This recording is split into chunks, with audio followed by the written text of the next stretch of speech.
China losses global manufacturing. The majority of tags, labels, and stickers announcing "Made in China" can be seen on a variety of products. It makes sense that Western buyers would inquire, why is everything created in China, as a result? There is a lot more to Chinese products' popularity than just the fact that there is an abundance of cheap labor available in China, which lowers production prices. China is referred to as the world's factory in addition to its low labor costs due to the country's robust business environment, lack of regulatory compliance, low taxes and customs, and competitive currency practices. China is where many businesses choose to produce their goods because there are so many lower-paid workers there. China's business ecosystem has developed into a more effective and economical location to produce goods because of its networked suppliers, component makers, and distributors. Chinese manufacturers typically operate in a considerably more liberal regulatory environment than their Western counterparts, who must adhere to numerous health, safety, employment, and environmental restrictions. The recent zero-COVID policies are a crucial factor contributing to further deterioration of China's long-standing dominance of global trade. However, China is now losing more manufacturing and export market share in important sectors to Asian neighbors. The founder of Instrumental, a company that studies assembly lines for electronics manufacturers, Anna-Katrina Shedlitsky, told the New York Times that everyone is considering shifting even if they haven't done it yet. According to studies, China has seen drops in its export share of items ranging from minerals to office technology, as well as losses in important consumer categories such as apparel and accessories, footwear, furniture, and vacation goods. By focusing on the specific product groupings that China exports, we can see that the country has been steadily losing market share, with Vietnam being one of the nations that is becoming more significant on the global stage. Production is being impacted by China's zero-COVID strategy, and firms are looking for alternatives to the existing factory of the world. In the meanwhile, economists believe that Mexico and Vietnam would stand to gain the most from supply chain diversification given the substantial increase in trade between the US and the EU. Business executives and analysts anticipate that future investments in the nation will be at danger due to geopolitical tensions and internal demographic shifts in addition to the Chinese government's erratic position on COVID. According to Elizabeth Braw, a senior fellow at the American Enterprise Institute, labor costs have increased as the nation's population growth has slowed. Executives are concerned that they would end themselves on the wrong side of a global battle due to Beijing's hostility toward the West and its relations to Moscow, she says. Beijing's zero-tolerance COVID policy, which has resulted in quick and widespread social shutdowns when even a small number of virus infections are found, is one of the main factors undermining China's long-held position as the world's top manufacturer. According to Antonella Teodoro, senior consultant at MDS Transmodal, manufacturers are looking for alternatives to the present factory of the world because China's zero-COVID policy is harming output. The huge number of goods supplied in the North American promotional items market are still made in China, but producers and distributors who source their goods directly from abroad are progressively looking to have more goods produced in other nations. Before former US President Donald Trump imposed import duties on products made in China worth hundreds of billions of dollars, the phenomenon was already well started. Nevertheless, such taxes sped up the trend toward geographically diversifying source locations.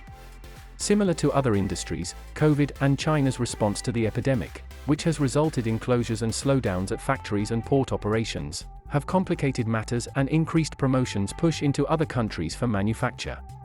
According to Counselor's 2022 State of the Industry report, nearly 55% of suppliers claimed that they actively investigated new countries to source from over the previous 12-month period because of trade uncertainty with China. Vietnam, India, Bangladesh, Indonesia, and Thailand are among the most well-liked sourcing locations in Asia. Additionally, there has been a growing emphasis on nearshoring, or relocating manufacturing operations closer to the end market, North America, where goods are marketed and used. In this, Mexico in particular has grown in significance as a source region. Mexico was the second most preferred country to source from for distributors who import goods directly from abroad, after China. Other popular sourcing locations outside of China for distributors have included Vietnam, India, Bangladesh, and Honduras. As its business is being harmed by strict COVID laws, Apple has hastened preparations to shift some of its manufacture outside of China, according to a Wall Street Journal article over the weekend. In India, a tiny part of Apple's most recent iPhones are already produced. By 2025, that proportion may increase to 25% of all iPhones. In the years before COVID, the competition had grown more fierce. With a nearly 360% increase in long-distance trade since 2014, when it began to invest in its marine and manufacturing sectors, Vietnam has wrested the lion's share of the manufacturing trade from China. According to MDS Transmodal, Malaysia and Bangladesh have displaced China as the world's leading supplier of clothes, while Taiwan has experienced a little increase in metal production. According to Akhil Nair, Senior Vice President of Products, Asia Pacific for Seco Logistics, since the imposition of U.S. trade tariffs in 2018, there has been a search for China-free alternatives to sourcing, first limited to the apparel and footwear industries.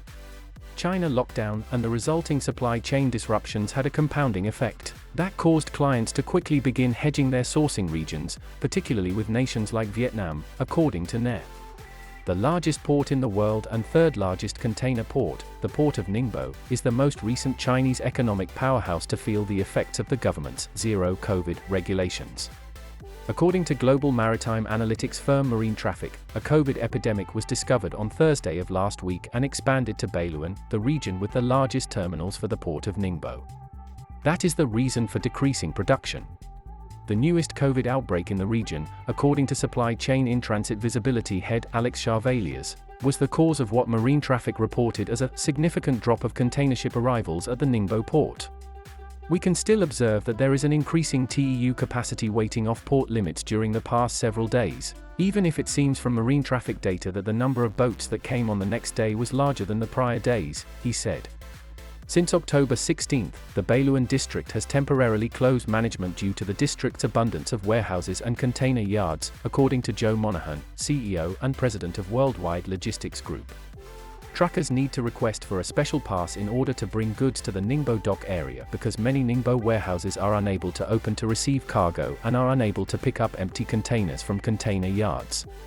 Ningbo's predicament could last for a week. In the last 4 years, China's reputation abroad has substantially deteriorated, a sharp contrast to the relative acceptance it had in Africa, Asia, and Eastern Europe from the 1990s until the late 2010s. Many of the policies that earlier Chinese regimes emphasized, such as modest non-intervention on the international stage, generous infrastructure funding through the Belt and Road Initiative, and extensive soft power outreach programs through the media and academia, have been reversed or rendered ineffective. Multinational corporations are moving their business abroad as a result of the nation's internal policies and overall geopolitical position. Additionally, China's attempts to economically pressure nations like Australia and Lithuania have backfired due to the aggressive, wolf warrior, diplomatic approach that has gained popularity under Chinese President Xi Jinping. China's reputation is at its lowest point in many regions of the world in recent years. Thanks for watching. If you like our video, then hit the like button and don't forget to subscribe to our YouTube channel for more valuable videos.